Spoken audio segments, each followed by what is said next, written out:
আসসালামু আলাইকুম। আজকে হঠাৎ ইচ্ছা হলো বাসায় যা জিনিসপত্র আছে সেগুলো দিয়ে একটু সাব স্যান্ডউইচ বানিয়ে খাই, দেখি কেমন হয়। তাই যেই ভাবার সেই কাজ। দেখলাম কিছু ক্যাপসিকাম আছে, গাজর আছে, শসা আছে, তো এগুলোই কুচি কুচি করে কেটে নিচ্ছি। ভিডিওটা ফাস্ট ফরওয়ার্ড করে দিয়েছি। হলুদ ক্যাপসিকাম, সবুজ ক্যাপসিকাম, এগুলো সবগুলো কুচি কুচি করে কেটে নেওয়া হয়েছে।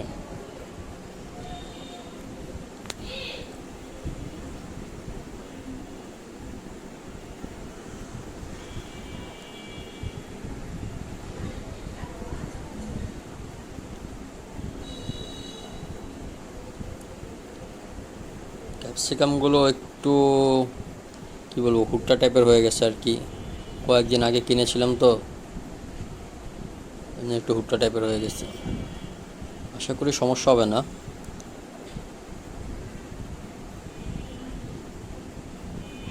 এরপর শসা কেটে নিচ্ছি,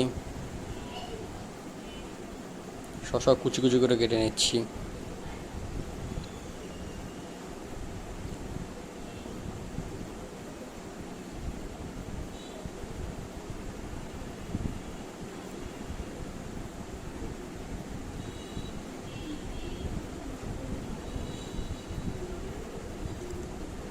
বাঁধাকপি থাকলে ভালো হতো, বাট বাসায় আপাতত বাঁধাকপি নাই, তাই ভাবলাম যা আছে তা দিয়েই বানাই। শসাটা স্কিপ করে বাঁধাকপি দিতে পারলে ভালো হতো। এরপর গাজর ছিলে নিচ্ছি, ছিলে তারপর ব্লেড দিয়ে আর কি কুচি কুচি করে নেব। ব্লেড দিয়ে কুচি কুচি করে কষ্টকর, হাত ব্যথা হয়ে যায়, তবুও কিছু করার নেই। কুচি কুচি করার শেষে এবার মাংসগুলোকে ঠিক এভাবে ছোট ছোট পিস করে নেব। এর মধ্যে আদা বাটা, রসুন বাটা, বাসায় স্পেশাল মশলা বানানো থাকে, সয়া সস, একটু জিরার গুঁড়া, একটু গরম মশলা, স্বাদ মতো লবণ, হলুদ মরিচের গুঁড়ো, যা যা আছে বাসায় মশলা সবই দিয়ে দিয়েছি আসলে। এরপর কাবাব মশলা,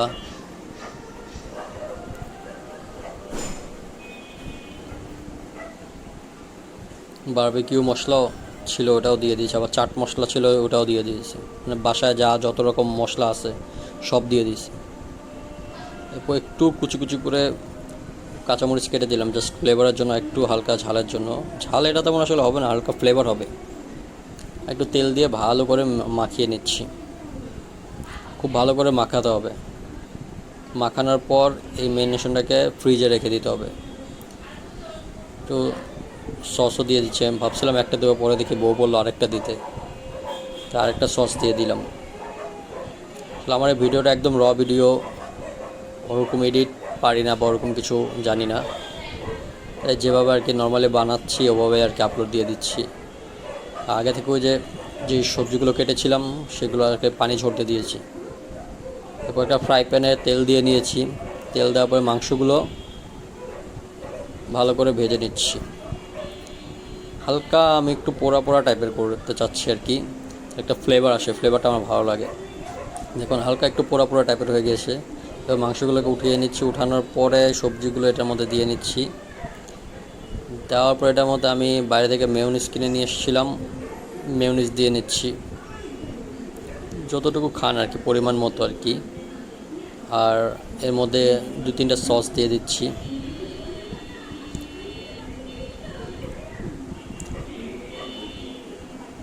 সস দেওয়ার পর খুব ভালোভাবে মিশ্রণটাকে মেশাতে হবে, খুব ভালোভাবে মাখাতে হবে, ঠিক প্রত্যেকটা যেন ঠিকভাবে মিশ্রিত হয়।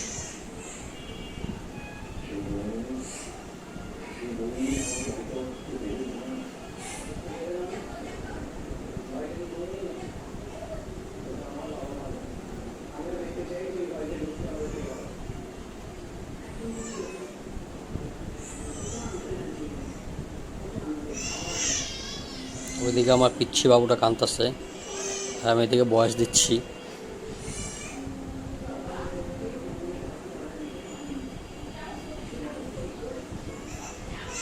ভালো করে মিশিয়ে নেওয়া হয়েছে। মিশিয়ে নেওয়ার পর এবার এটা বানের মধ্যে ঢুকানো হবে।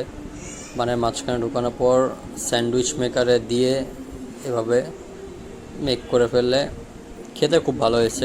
খুব